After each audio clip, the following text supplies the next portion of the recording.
Hello guys, welcome back in my video. So guys, today I'm going to show you how to complete a task in time. So choose any task in task tab and click on new button.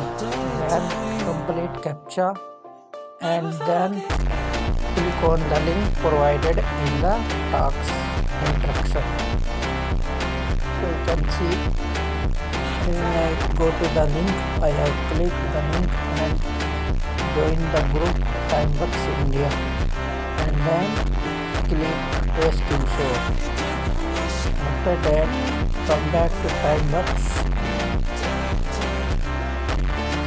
and upload the image which you have taken the screenshot. This you can see and then click on submit for approval. When you submit your proof, timebucks.com say you just have been successfully submitted for approval your pending points. So guys, you can see in pending earning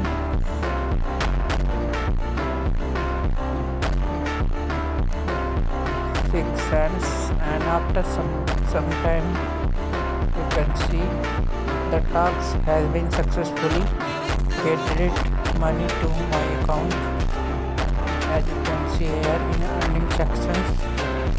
Thanks for watching.